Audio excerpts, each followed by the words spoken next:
Hi everyone, this is a channel with scary stories with which you can relax to the sound of rain or fire. If my channel helps you, please support me by liking and subscribing. Also, you can write from what country you are watching me. Everyone enjoy watching.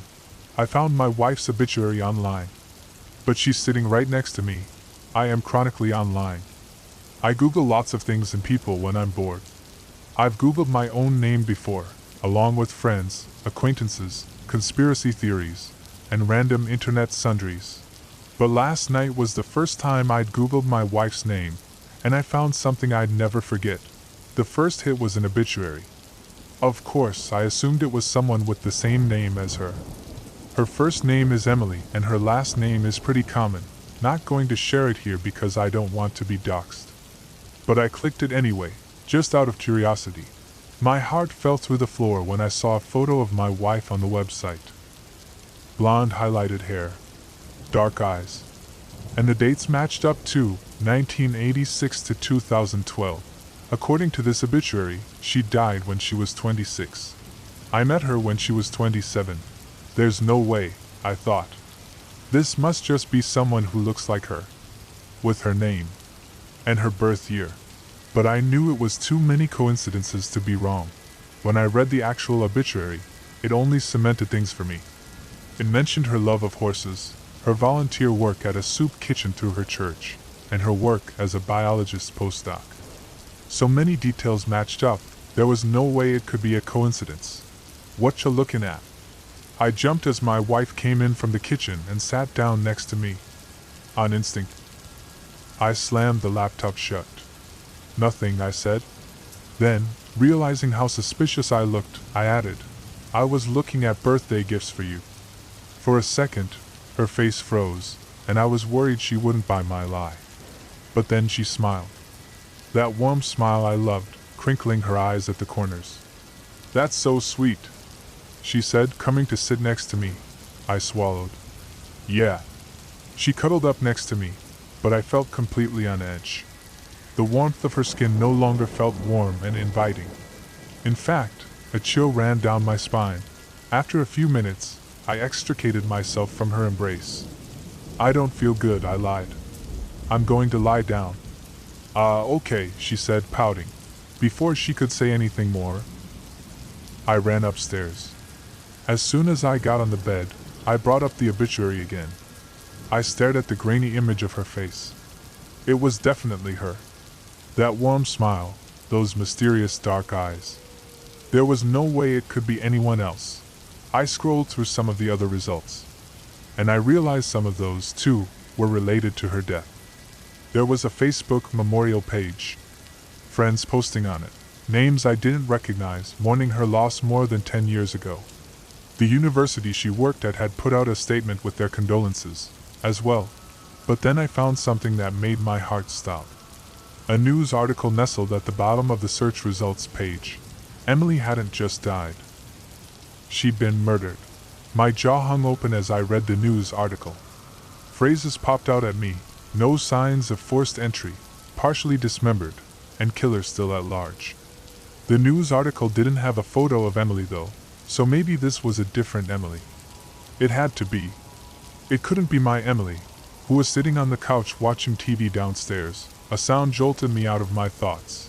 The door to the bedroom, creaking open. Emily stood in the doorway, oddly still. The hall light was off, shrouding her face in shadow. Emily? I asked, my voice shaking. I came up to check on you, she said in a soft, cool voice. Thanks, I said, quickly turning off my phone and slipping it behind me. I'm feeling a lot better now. I'm fine. I'm glad to hear that, she said, her voice going lower. I tried to keep my cool as she climbed into bed with me. I lay there, stiff and cold, as she wrapped her arms around me. I love you, baby, she whispered, as she cuddled with me under the covers. I love you too.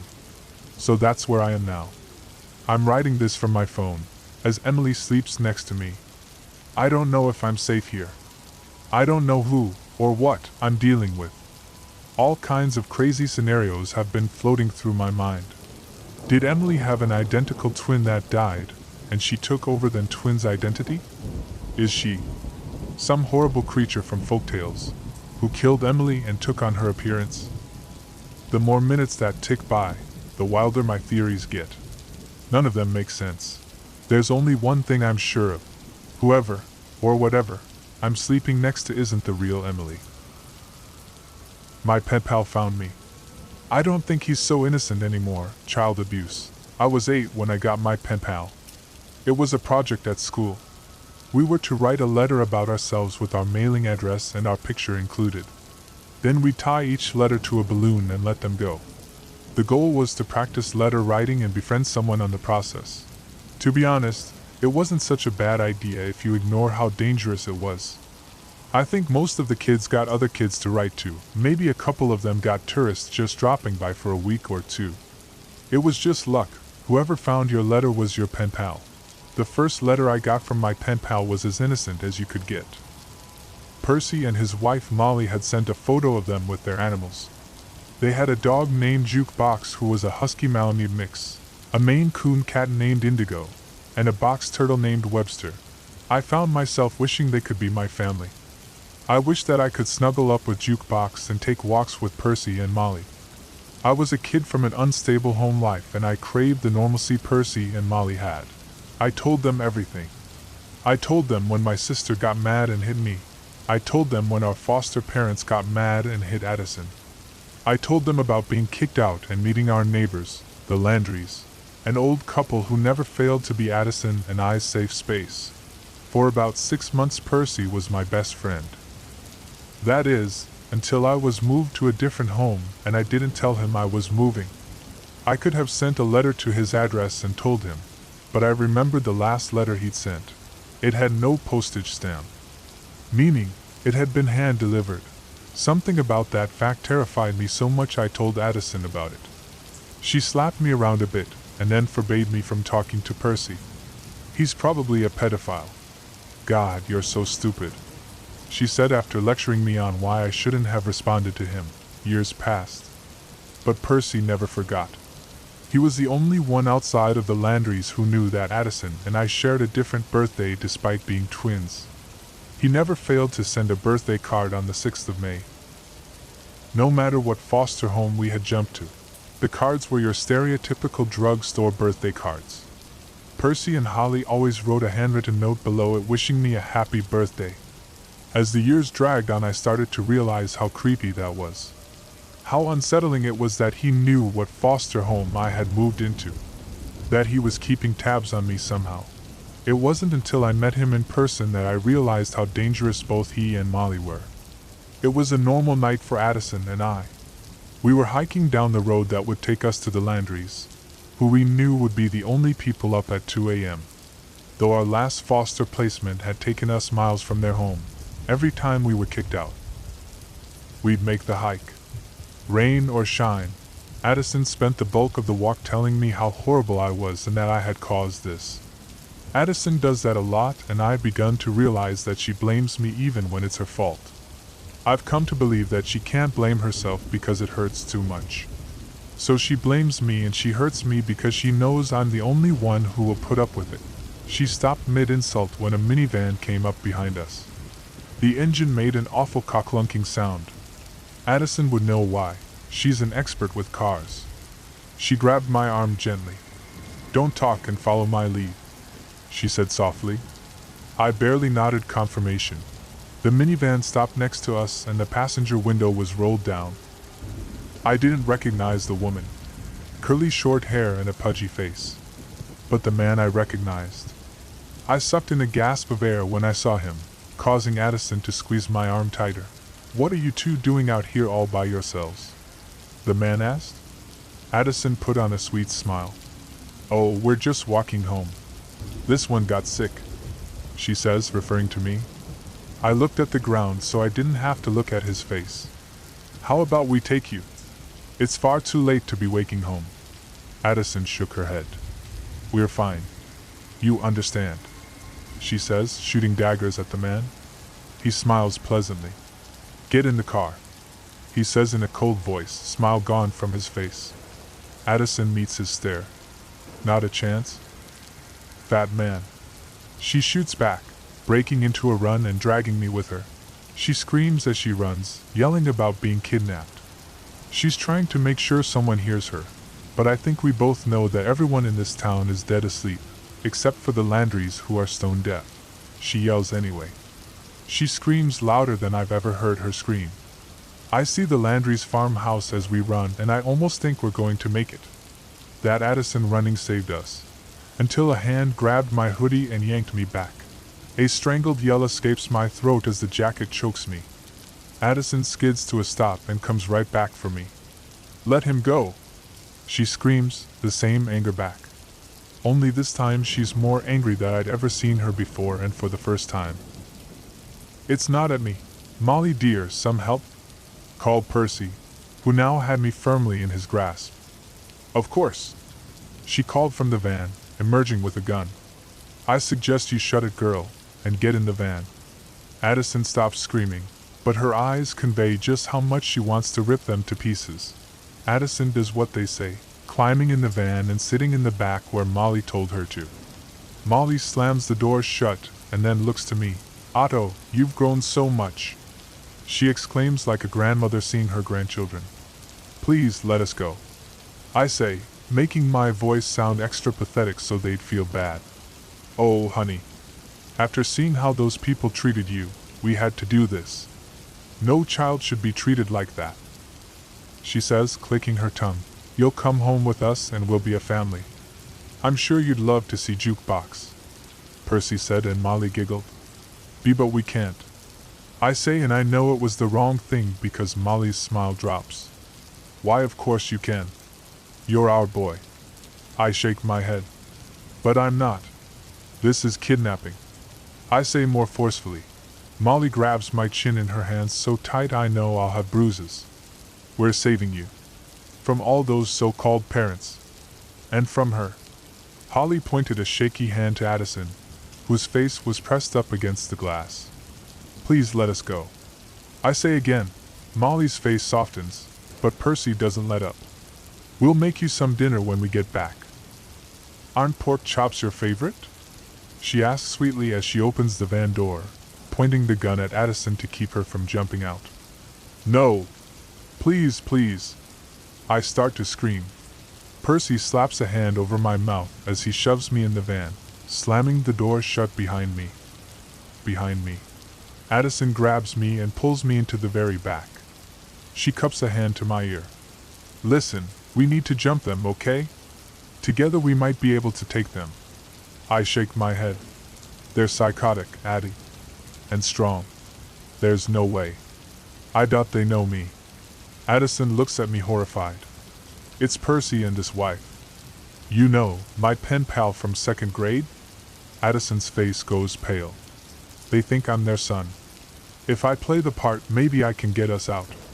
They don't like you, but if you obey them maybe they'll be nicer, okay?" Addison gritted her teeth in protest. "Please, Addie, it's the only way. You always say adapt, so let's adapt to the situation." Addison let out a haggard sigh and nodded. I knew how much she hated agreeing to things, especially adults who tell her what to do. I don't remember how long the drive was, but somewhere along the way I recognized the bridge that led into town, which means we were heading outside of town and farther away from the Landrys. They stopped at a farm. It still had an old-style barn next to the house, and a wrap-around porch. I heard the barking immediately and knew it was Jukebox. "Come on," Molly called when she opened the door. I crawled out first, Addison behind me. Addison had always been good at acting, so when she assumed the role of a meek, terrified girl who'd do anything you asked her to, I knew she was acting even if her performance was a bit too accurate. Jukebox came running up to us from behind a pickup truck, licking both me and Addison. "Juke down," Percy called. The dog immediately sat, but looked at me with chocolate brown eyes, tongue hanging out of his face. He made a cute sight, but even though I was meeting the dog I had wished was mine, my fear outweighed my childhood excitement. "Come on, kids," Percy calls. Addison and I enter the house along with Jukebox. I see Indigo trot toward us from the kitchen. She meows a greeting and then runs upstairs. "Girl, you can follow Indigo. I'm sure you'll know what room is yours," Molly says in a cold voice, portraying just how much she hates her. Addison said a quick yes, ma'am, which I had never heard her utter before, and race upstairs. Molly seemed pleased and led me to the kitchen. Here you go, son, Percy says, plating pork chops and green beans on a plate. Molly pours a glass of milk, and I stare at it when they place it in front of me. What about Addison? Molly frowns. After all she's done to you? She doesn't need dinner. She spits out. I shake my head. But I've been mean to her too. Like the time when we were 4 and we tried to drown each other in the bathtub. Or when I pushed her into the wall and she got a concussion. Or the time. Molly cut me off. But you, my dear, have gotten past that. Until she can tame that anger, she doesn't need to eat. I couldn't eat the dinner they had made me. I lied and said I wasn't hungry and that I'd eat it tomorrow. Molly insisted on tucking me in despite the fact that I was 13 and that I wasn't her son and that she had just kidnapped me. It was scary seeing how normal she thought her behavior was. Reading me a bedtime story and kissing my forehead, wishing me good night and turning on a nightlight with stars all over it. In fact, the whole room was decorated with the universe and stars. Because I had told Percy in a letter that I loved space. It took 6 days. Addison hadn't eaten anything in that time, and even though we'd gone without food before, never for that long. On top of being weak from hunger, she had pissed them off by throwing something at Molly when she came in to give her water. When I saw Addison after the beating, I gasped. Her whole body was bruised, and for the first time she had no fight in her eyes. It terrified me when all I saw in her eyes was loneliness and sadness and pain. We're getting out of here, Addie. Promise. I snagged the keys off the counter on the 5th day and grabbed a painkiller to stick in Jukebox's food later. I took painkillers for Addie on the 6th day and managed to sneak it into her room. If the pain was dulled, she'd have more luck moving. I unlocked the door for easy access and played nice the whole time. That built up trust, just enough trust that they didn't check Addison's room at my request. She's sleeping, I had said. Molly smiled at me, brushed hair out of my eyes and said she wouldn't, and she didn't. I waited until I was sure they were asleep before walking up the steps, careful to avoid the steps that creaked. I slowly opened Addison's door and helped him limp out. I pointed out what steps creaked and helped her down. I held the screwdriver in my hand as tightly as I could. We went out the back, which didn't have a screen door that creaked. I checked to see if Jukebox was sleeping. He lay on the porch snoring loudly. I helped Addison to the truck and opened the doors slowly before buckling Addison up in the back and taking a deep breath. The engine would wake them up. I had to move quick. Start the truck, throw it into reverse, throw into drive and get out. I practiced the motions, and finally took a deep breath and started the truck. The engine was so loud I was confident it would wake Jukebox. I threw it in reverse and turned the wheel all the way right. The tires spun until they caught gravel and we flew into a 180. I threw the car into drive and took off. I had no idea where I was going, but that didn't matter. As long as we got away from that house, everything would be fine. I just drove, my head barely peeking out enough to see the road. Addison was falling asleep in the back, clutching her broken ribs. Thanks, Otto, I heard her say despite the blood rushing in my ears. I drove until I reached a town, and then I found the police station. I told them everything and showed them Addison. They got us both to a hospital, got our statement, and called our social worker. Percy and Molly were gone. Where? That still haunts me. I'm 26 now, living with my wife and our 2-year-old son. Addison got her act together and apologized for how she treated me. She's my closest friend besides my wife. But that week changed us both. The GPS on my family's phones are never turned off. No one but me, my wife, or Addison drops my son off at daycare. I never give out my phone number to strangers. Every person I meet I scrutinize. I keep handcuff keys on me at all times and I'm constantly paranoid. But despite doing everything to keep my family safe, I've never been able to outrun Percy and Molly. Every year on my birthday since then, I get a birthday card from them.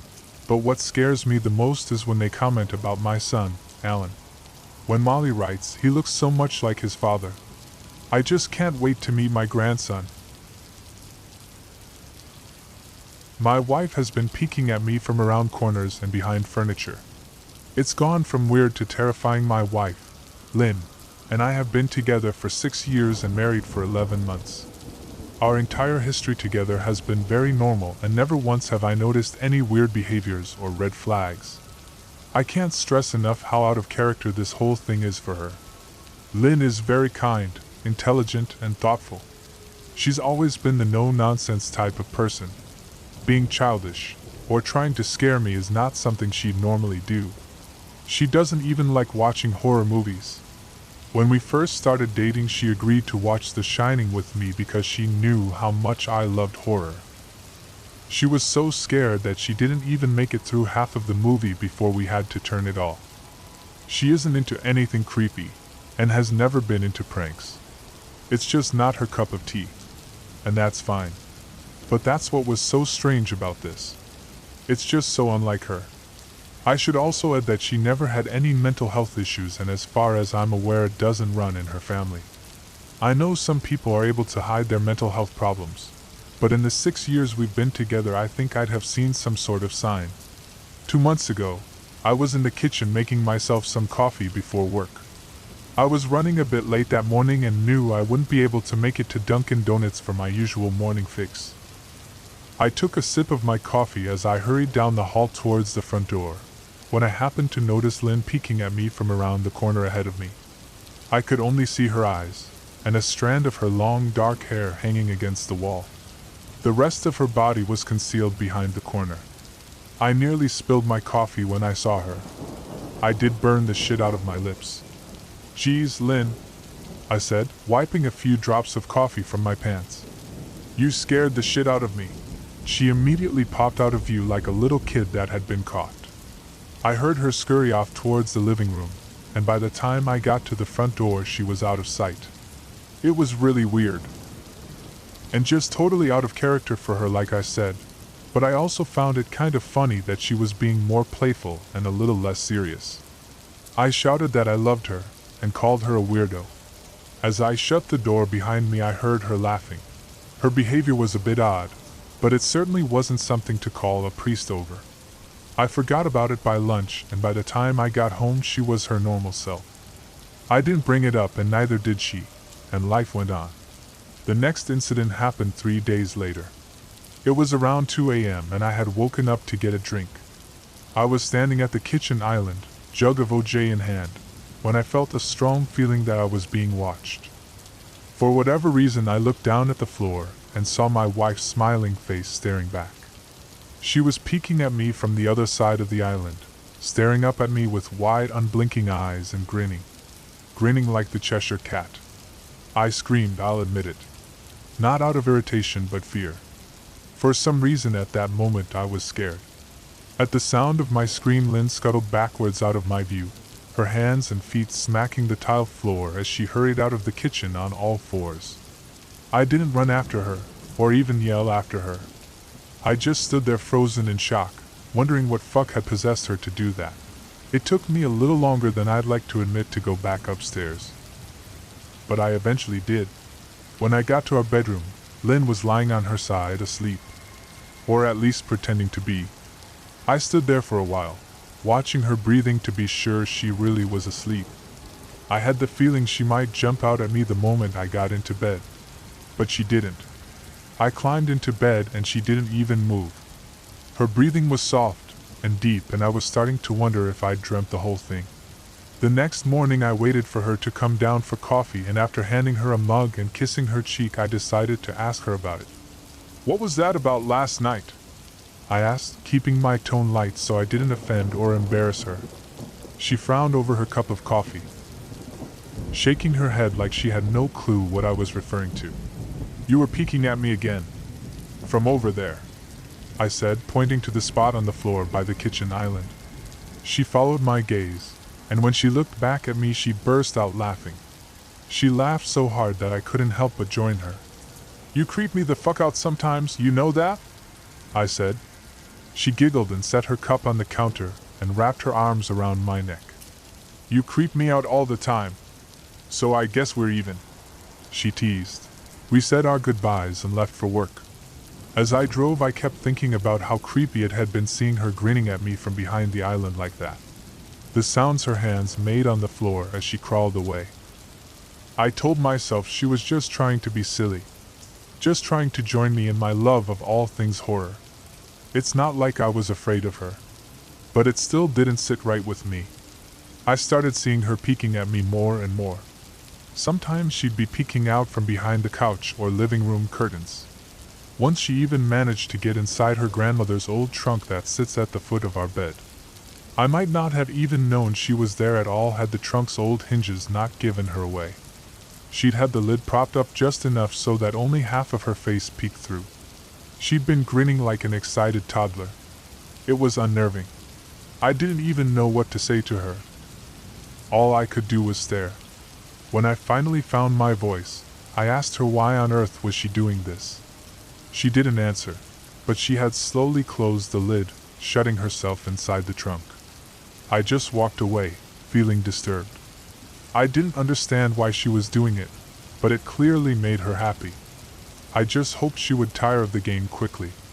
Lynn didn't peek at me for the next 2 weeks. I started to think she was done with her weird prank and I was relieved. We were watching a show on Netflix one night, and I jokingly said that I hadn't seen her peeking at me lately, and that she must have given up on her spy game. She looked up at me with a small smile and said, "Maybe I've just gotten better at it." I didn't say anything, but I wondered whether or not she was joking. For the next few days I couldn't stop thinking about what she'd said. Was she still peeking at me when I wasn't looking and I just hadn't noticed? And if so, what the hell was she getting out of this? I started to feel paranoid, constantly checking whether she was watching from around the corner or behind a door. I was jumpy whenever I was home and she wasn't in full view of me. I felt stupid and a little crazy, but after a few weeks without another incident, I began to relax. I stopped checking behind furniture and walls and told myself it was just a bad memory. Then a few days ago things got so much worse. Lynn left to go to a friend's, and I lounged on the couch and played a couple games on my laptop. Around 9 p.m. I hopped in the shower, and as I was washing the soap from my hair, I felt that awful feeling that I was being watched. I slowly opened my eyes and almost had a fucking heart attack. Lynn was peeking from behind the shower curtain, her entire head stretched into the shower, leaving just her body outside. Her long dark hair hung against the curtain, the ends dripping with water. Her mouth hung open in a terrible grin, eyes wide and red, as if she hadn't blinked in a while. I screamed and jumped back against the wall. She didn't move, nor did her smile waver. Her makeup ran down her cheeks in 2 black streaks. She looked giddy and completely deranged. I was fucking terrified. We stood like that for a few moments, neither of us saying a word. Finally, after what felt like forever, she slowly pulled her head back out of the shower, and I watched her blurry figure through the curtain as she moved backwards towards the bathroom door. A second later, the bathroom door slammed shut, hard enough to rattle the mirror. I screamed again, and jumped out of the shower to lock the door. I stayed inside the bathroom for over an hour. Maybe I overreacted to some of you. But joke or not, I wasn't going to put up with the crazy shit anymore. That's what I kept telling myself as I paced in my bathroom, stopping to listen at the door every few minutes. Suddenly I heard a muffled sound, and I pressed my ear against the bathroom door, straining to listen. I couldn't hear anything, but I envisioned Lynn standing on the other side of the door, giggling at her joke. I felt a surge of anger. I was beyond pissed at being made to feel scared in my own house, and made to hide in the bathroom for an hour. All for what? Some joke? If it was a joke, it was an awful one. What the fuck, Lynn? I snapped. This shit is getting really fucking annoying. I waited for her to apologize, or to call me a jerk. But instead I heard a faint moan, so quiet I wondered if I heard it at all, and then complete silence. Lynn? I called out, not able to even hide the shakiness in my voice.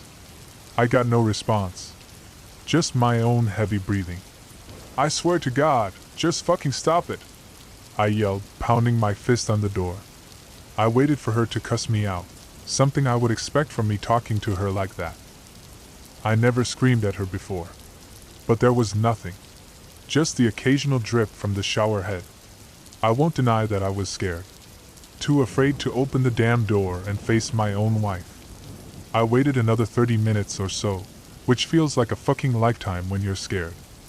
Finally, I decided I wasn't going to spend the night hiding in my bathroom, so I got down on my knees and peered under the door. I almost expected to see her face peeking back at me, but thankfully I didn't. I could see straight down the hallway to the top of the stairs, but no Lynn. I didn't know if I should be happy about that or not. I looked for a few minutes, waiting to see her head pop up over the top step. But it never came. I stood up, my hand hovering over the door, and mentally prepared myself to open it.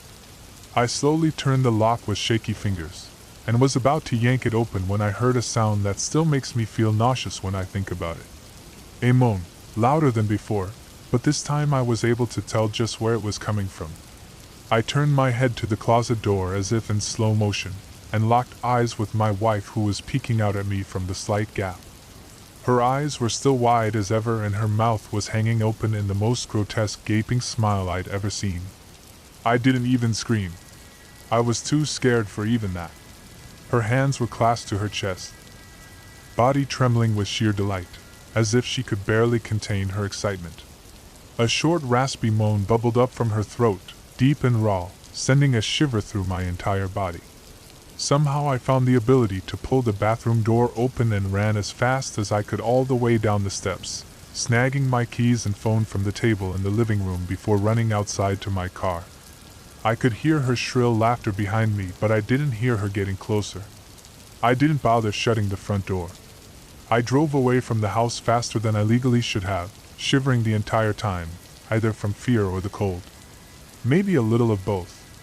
I hadn't grabbed a coat or even a pair of shoes. I was still in my boxers and my hair was still damp. I drove straight to my brother Chris's house about 40 minutes away, ignoring any and every call and text I got. I didn't check my phone until I was safely parked in my brother's driveway. Lynn had called 4 times and sent a flurry of texts, all wondering where I'd gone and why I left. Like that. I threw my phone at the dash in a rage, furious at her nonchalant attitude. My brother and his wife were surprised to see me, especially dressed in just a pair of boxers, but told me to stay as long as I needed. Chris lent me some clothes and asked me what happened. I told him Lynn and I had a fight, but didn't get into the details. I didn't want him to think I was overreacting. Leaving my wife over a prank, even if it was a strange one. I mean, hadn't I encouraged her for years to lighten up instead of being so serious all the time? I had wanted her to relax and loosen up, but this was definitely not what I'd had in mind. I tried to sleep on their sofa, but my brain wouldn't let me sleep. Every time I closed my eyes, I saw Lynn's face staring at me from inside the closet. Knowing she'd been in there with me the entire time made my skin crawl. She never left the fucking bathroom at all. Instead, she slipped inside the closet and slammed the bathroom door shut to fool me. The mere thought of going back home gave me anxiety. I tossed and turned, unable to sleep. Chris ended up giving me a sleeping pill so I was able to get a little rest. My sleep was filled with terrible dreams.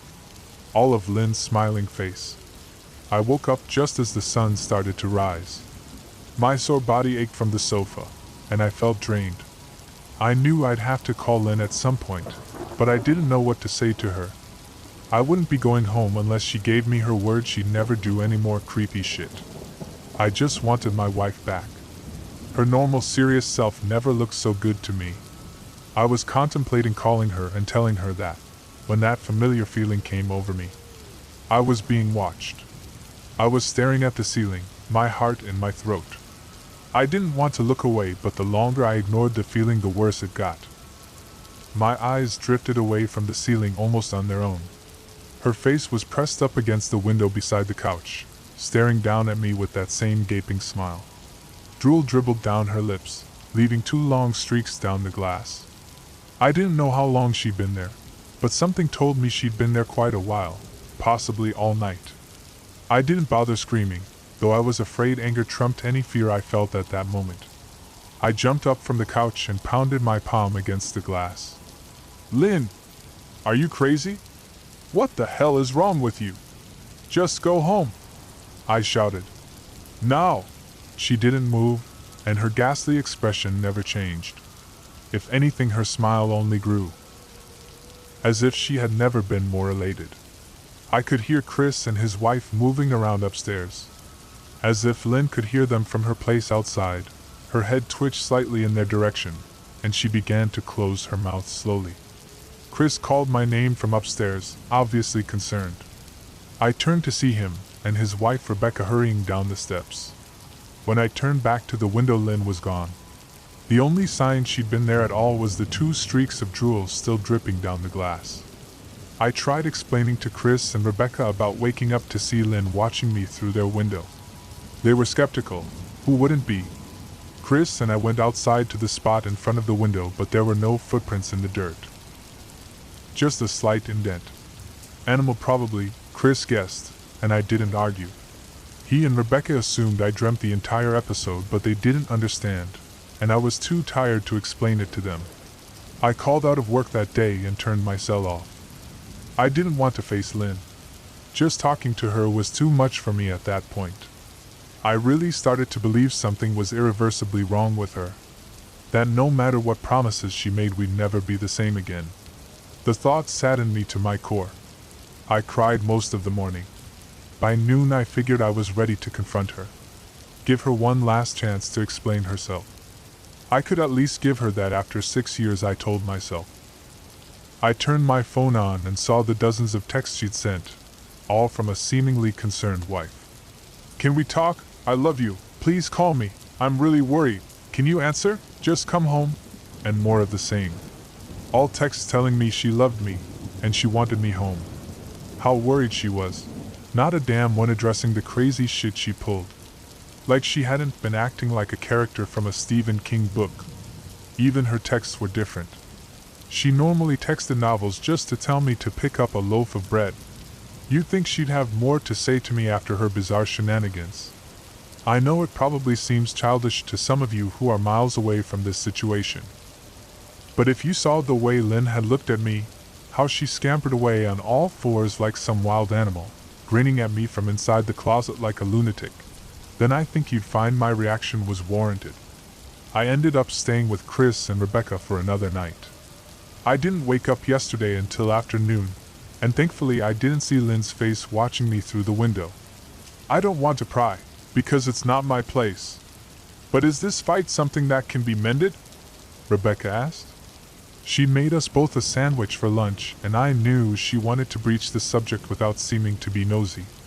I don't know. She's like a different person, I said, choosing my words carefully. I still wasn't ready for her or Chris to know the full extent of the batshit craziness I had been dealing with. People change, Ben. But she's still the same woman you married. Maybe you both just need to talk through your issues. Whatever's going on, I'm sure it can be fixed, she said, ever the peacemaker. I think it's beyond that now. I don't think talking would help. I just don't trust her, I said. The words stung in my heart. I missed and loved my wife. But how could I live with someone like that? Living in constant fear didn't sound too appealing. Lynn loves you. She has to be absolutely crushed, she said. I don't know about that, I said. Well, she certainly seemed like it to me. I've never seen her so upset. Very much unlike the Lynn I know, Rebecca said, shaking her head sadly. It took a full minute for her words to really sink in, and when they did, I felt dread worming its way through my skin. Wait. What do you mean? You saw her? You saw Lynn? I asked, my mouth suddenly dry. Rebecca nodded casually as if that fact wasn't nightmare fuel. Maybe for her it wasn't. She stopped by this morning just after Chris left for work, she said, cleaning the plates from the table. I didn't see her car though. Maybe she took an Uber or something. Beck. What did she say? Did Did she come inside? I asked, sweat starting to break out on my forehead. I began looking around, examining corners as though a predator lurked behind them. No. She just asked if you were awake yet, and I said that you weren't. I asked if she wanted me to wake you, but she said no. Just said to let you sleep, she said as she washed the dishes. That's all? She didn't say anything else? I asked. No.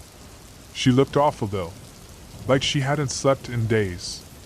I think you should call her. I got up from the table and thanked Rebecca for lunch. I felt a little bit better at the knowledge that at least she hadn't come inside. Still, I needed to double check that the doors were locked. I sat for a while trying to figure out what to do next. I didn't want to go home, but I felt that I owed it to Lynn to help her if I could. Hadn't I swore an oath to love and honor her through sickness and in health? Clearly she was very sick. If she was sick, which I truly believed she was, I had to try and get her the help she needed. But I didn't even know where to start. I didn't want to call the police, and besides, what the hell was I going to tell them? That my wife was peeking at me? That she was being creepy? As bizarre as she'd been, she still hadn't committed any crime. Not yet anyway. The police would have probably said that I was overreacting. But this wasn't some prank. It felt wrong. Dangerous even. Like something sinister lurked beneath her smile. I knew as her husband I was well within my rights to have her committed, but what if she simply acted normal in their presence? She'd obviously been able to fool Rebecca into thinking she was just a concerned wife. As long as the doctors didn't find her a danger to herself or others, they'd have no choice but to release her after 72 hours. I felt lost and overwhelmed. So I did what any husband in my position would do. I called her mother. I didn't want to, believe me. Her mother, Marianne, and I were never on the best of terms. We never fought or anything like that. She just wasn't a very warm person, and wasn't really easy to get along with. She hardly ever smiled, and when she did, only her lips would move into a thin-lipped smile, leaving her eyes as blank as before. She gave off this aura that felt like she was permanently on the offensive. I'd only met her twice, and both times were for such short visits. I got the impression she didn't approve of me for her daughter. Lynn always ushered us out quickly, as she didn't want me to feel uncomfortable, which I was grateful for. Being in her mother's company felt almost unbearable, like walking on glass. I was glad when we moved 3 states away so we didn't have to see her often. I was happy to avoid the woman, but I needed her help. I really didn't want to talk to her at all, but I had to talk to someone, and someone who knew Lynn better than I did. So I grit my teeth and did what I had to. Yes? She answered, already sounding irritated. Marianne, it's me, Ben. Do you have a minute to talk? I asked. I could hear her cluck her tongue in irritation. I'm in the middle of writing some checks, but if you insist, I suppose I can spare a moment. What is it that you want to discuss, Benjamin? She said coolly. It's about Lynn. She's been acting strangely, and I was wondering if you had any idea whether there was something. I was quickly interrupted. It's a bit difficult to follow your rambling, Benjamin. What is that you want from me? She asked. I could almost see her standing there in her thin sweater and slacks, tapping her fingernails impatiently on the table. I wanted to know if you'd ever noticed any odd behavior, or possibly any mental health issues? I asked.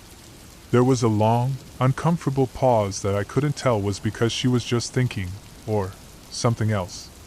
Finally, after a few seconds, she spoke.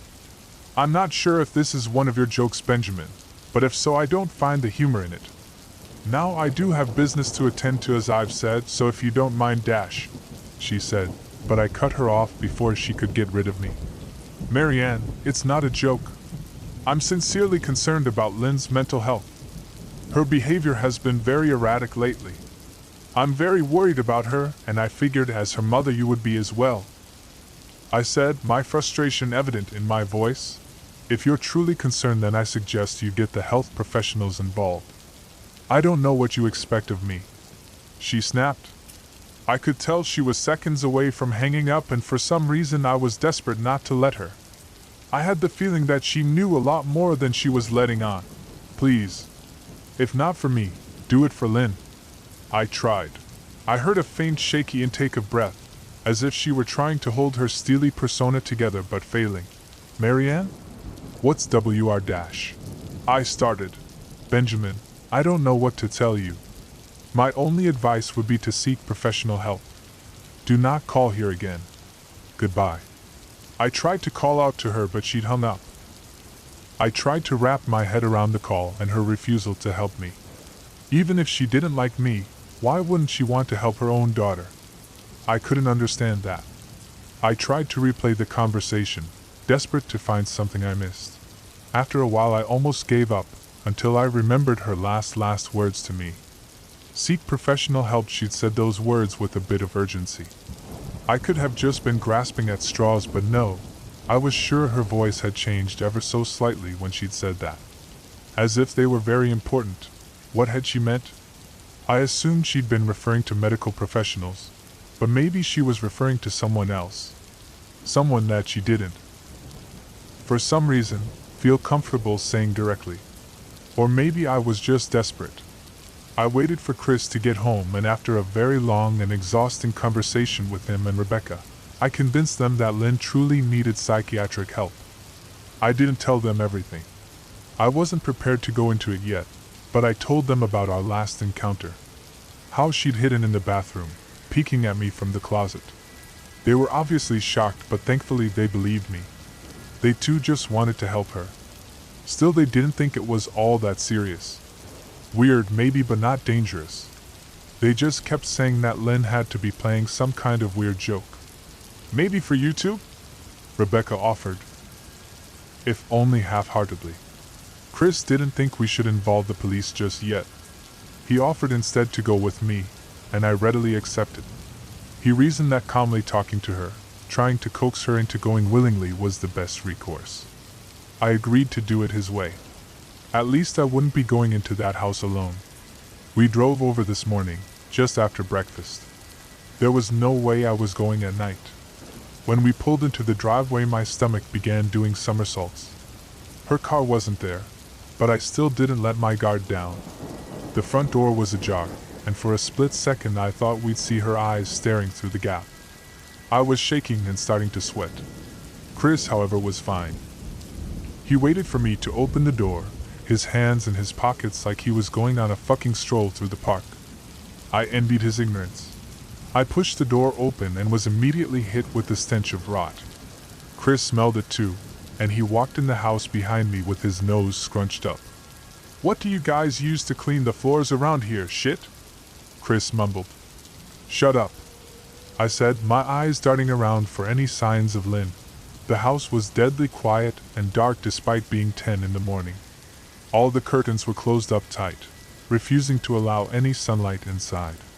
If I hadn't left it just 2 days prior, I'd have thought the house to be abandoned. We moved through each room, carefully checking any place that she might hide, occasionally calling her name. "Why the fuck are you looking under the couch?" Chris asked eventually. "Aren't we looking for your wife?" He was looking at me like I was a moron. "Let's just go upstairs," I whispered. He shook his head but followed me up the stairs to check the bathroom and spare bedroom. On the way up, my shoes crunched over pieces of glass that looked to be littered over a few of the steps. I noticed that one of Lynn and my wedding portraits that hung on the wall along the staircase had been smashed. The frame hung crookedly, all the glass removed. I stared at the picture, a lump forming in my throat. We had taken the photo just after leaving the church. After saying our vows. She looked so beautiful in her white gown. I looked at Lynn's beautiful face. I never dreamed her face would ever be a source of terror for me. We climbed the rest of the steps and checked the spare bedroom, but it looked completely untouched. I was hesitant to go into the bathroom, my fear from that night coming back to me all at once. Chris noticed and offered to go in by himself, but I couldn't let him do that. So we walked in together, checking the closet and the shower. The bathroom looked as if it hadn't been touched since the night I left. "I don't think she's here, Ben. Why don't you pack some clothes and we'll try coming back tomorrow or something?" Chris said. I nodded and went into our bedroom and shoved some clothes into a duffel bag. When I checked inside our closet, I came across the source of the smell and gagged. Chris took one look and lost all color in his face. He had to go stand by the stairs to get away from the sight and smell. I gazed down in shock at what lay inside my bedroom closet. Soaking into the rug were at least a dozen eyeballs, all carefully laid out in pairs. Some were as large as a quarter while others were as tiny as a marble. I stared down at the eyes she'd collected from small animals and I wondered how she'd gotten them. And shuddered at the thought. Man, I thought I had it bad with Becca's shoe addiction. But fuck me. Your wife's in here collecting eyeballs, Chris said, gagging. Ben, I think we should go, he called from the hall. I'm getting nauseous, all right. I grabbed my duffel and shut the closet door on my new nightmare. I stepped out into the hall and took a deep breath of air. I could taste the rot on my tongue and I couldn't help but gag. Who the fuck lines up eyeballs in their closet like that? Chris mumbled. I tried to tell you she needed help, I said. She doesn't need help, Ben. She needs a fucking exorcist, he said. You coming or what? I can't stand the smell any. His words died in his throat, and his eyes grew wide with fear. I didn't ask him why. I could feel it.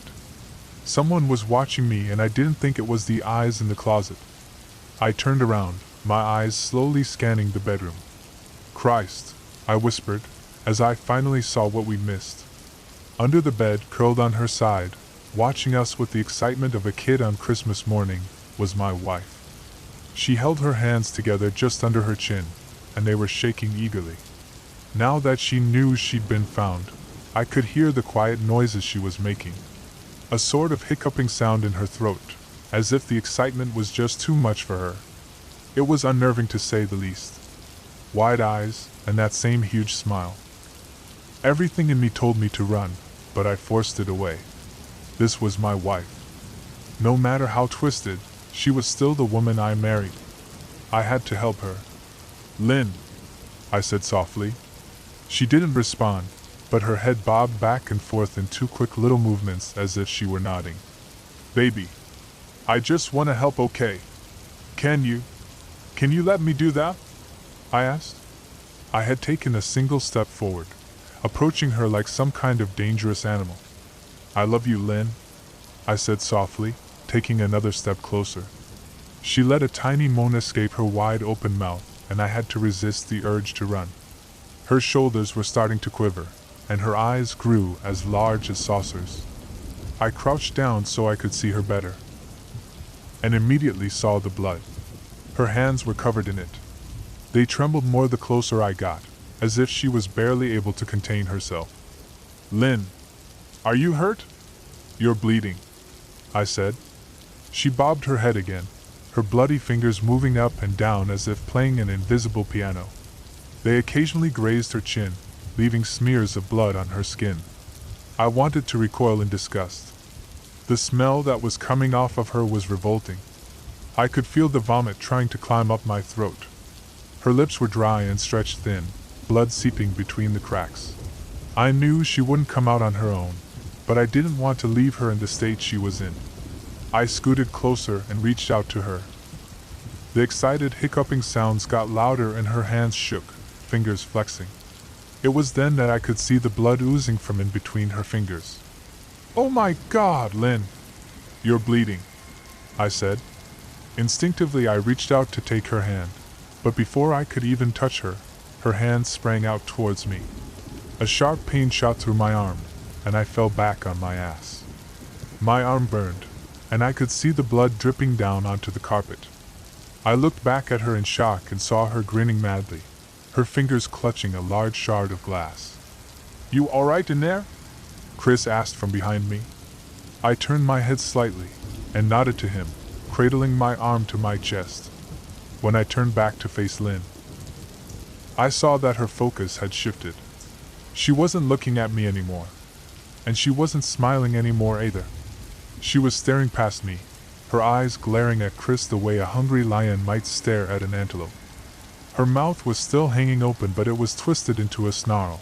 I got to my feet and began walking backwards down the hall, afraid to take my eyes off her. "Are you bleeding?" Chris asked.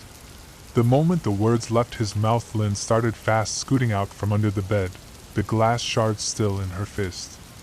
"Chris! Run! Go!" I yelled. He must have been too afraid to move, because a second later I felt my back bump into him. He was still standing at the top of the stairs, staring at the horror that was my wife. Lynn had crawled completely out from under the bed and stood in the bedroom doorway, her face twisted in rage. Her whole body was visibly tense. Blood ran down her fingers and onto the floor. "Jesus, Lynn," Chris said. You, playing hide and seek?"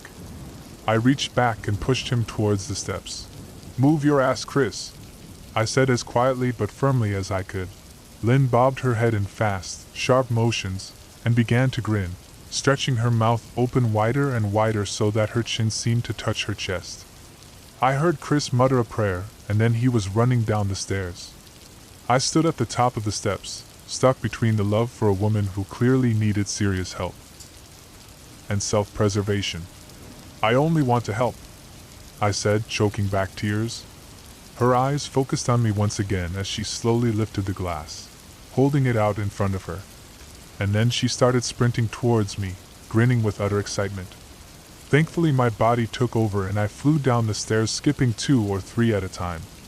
I made it to the front door before I felt her leap onto my back, wrapping her arms around my neck, her open mouth next to my ear so that I could hear those terrible hiccuping sounds up close. I shook her off me, knocking her to the floor. I felt a searing pain in my back as she went, but I tore open the front door and bolted to my car. Chris was standing in the front yard, talking on the phone with the police.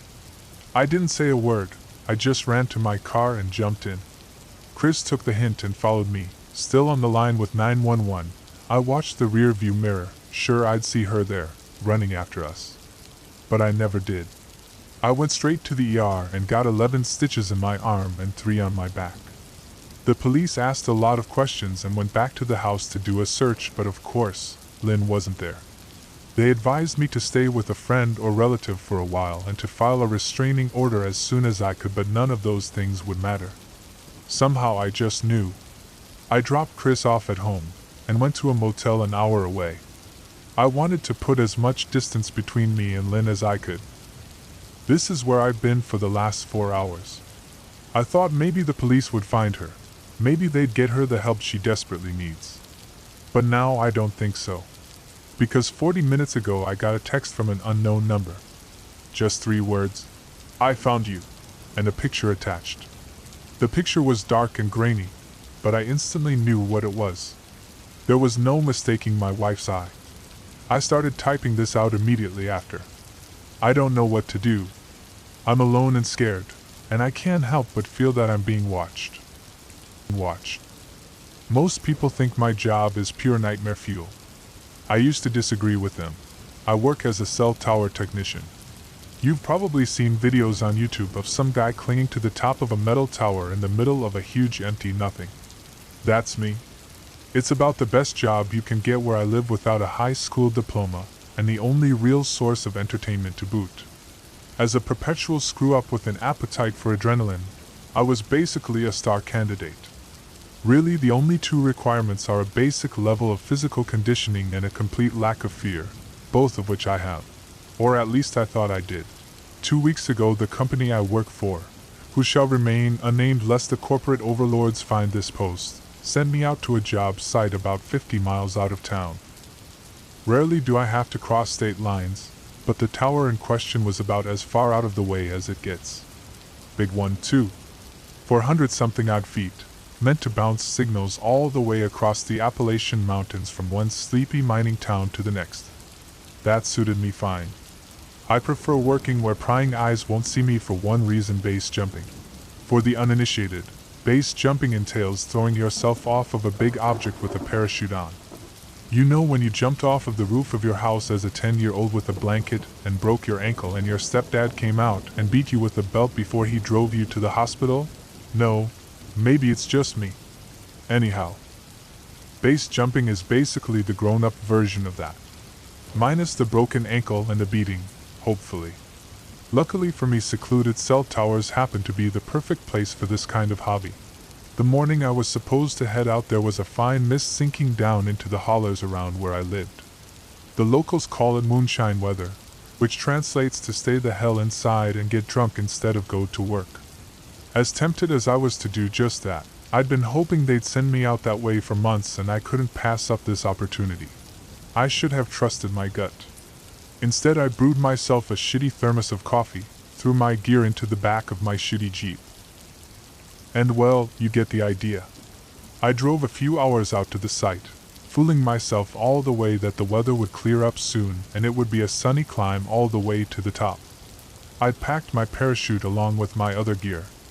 I used to bring a GoPro along, until I realized that recording the sort of behavior that would give an OSHA rep an aneurysm probably isn't smart. I can be smart when I remember to. Anyway, I parked my Jeep outside the fence around the tower and typed the code into the electronic gate. Someone had strung razor wire over the top of it, but I doubted anyone visited much, and the wire was crumbling in places. I figured anyone who really wanted to wouldn't find it hard to bypass. My suspicions were confirmed as I drove past the tiny maintenance shed sitting on the corner of the lot, and found every inch of the corrugated metal covered in graffiti. I admired it as I opened the padlock and retrieved one of the bulbs from inside. The work order said this tower needed an aircraft warning light replaced. You know, those blinking red lights that let you know there's a giant tower out there in the dark. I took one from a dusty shelf and tucked it into my rucksack, threw on my climbing rig, checked my chute one last time, and started the climb. The start of a climb is always boring. One hand over the other, rung by rung. You're almost impatient waiting for that thrill that comes with dangling hundreds of feet above the earth. Or at least I was. But you have to pace yourself.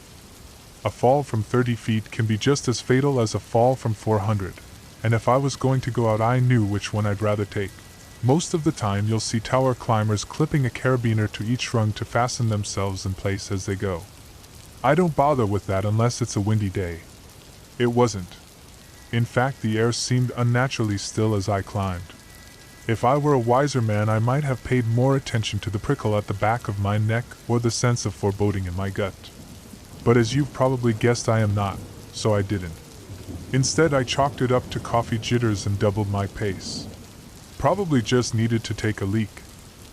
Have you ever pissed off of a 400-foot tall object? It's just as awesome as it sounds. I was around halfway up when I realized that the fog around me had grown more dense rather than less, which was strange. Usually when you get a bit of height, and the sun starts to burn away the mist, you can see just fine. Typically it's all but gone by 2 p.m., leaving you free and clear to jump from the top. I'd already picked out a nice little meadow to the southeast of the tower where I could land and have an easy hike back to the Jeep. If I couldn't see it though, that would be a problem. I'm not suicidal after all. It looked like my dreams were shattered for the day. The fog around me was so dense now that if I hadn't known better I would have thought a storm was rolling in. But the weather forecast hadn't mentioned any chance of a storm, and there was still no wind. It was strangely silent, except for the dull ring of my boots on the rungs and my own breath in my ears. I paused to take a break. Around halfway up there are altitude markers painted on the cell tower so you can mark how far you've come, and I just passed 150 feet. Clipping a carabiner onto the rung above me for the first time that day, I leaned back and stretched, enjoying the feeling of weightlessness. I glanced down, something the veteran climbers tell you never to do, and that's when I saw it. Down below me, shrouded in mist, a shape clung to the side of the tower. I say shape because I didn't get a clear look at it. Just a shadow, maybe 100 feet below.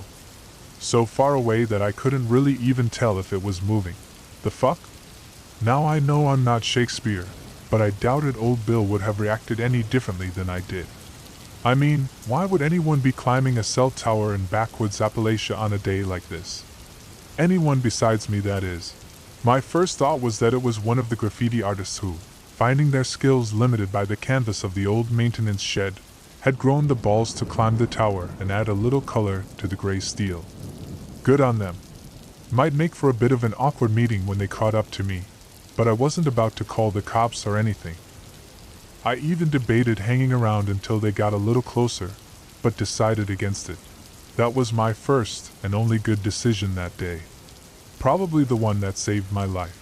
I kept climbing, reasoning that if my fellow climber made it to the top while I was still around, I'd congratulate them on their courage and ask them nicely to paint over one of the lights so that the company would send me out here in a month or two and I could get my jump on. I reached the 200-foot mark and took another break, feeling the cool wet air on my cheek, scratching under my thick beanie. The company tells you to wear a helmet, but I figure that at heights like this I'd prefer my cranium to liquefy on impact if I fall. Quick and painless. I took another look down to see how my mysterious friend was doing. It was closer. I say it because it took my brain a few seconds to register that the thing climbing up the tower toward me wasn't human. It had closed the distance between us by a few dozen feet, and it was impossible to mistake. Its arms were too long, its body too short. I caught a glimpse of dark, glistening skin through the mist, a face twisting on a knobbly neck, two eyes that were as pale and milk-white, like an old man's cataracts. I blinked. It was still there. One long arm swung over the other with unnatural grace, a hand large enough to swallow the entire rung curling around steel. The FUCK? Once more and with feeling, now I'm not superstitious, or religious, or philosophical, or political, or really anything at all. I'm a monkey brain tower climber, and when I saw the thing that was following me up the tower, my monkey brain took right over.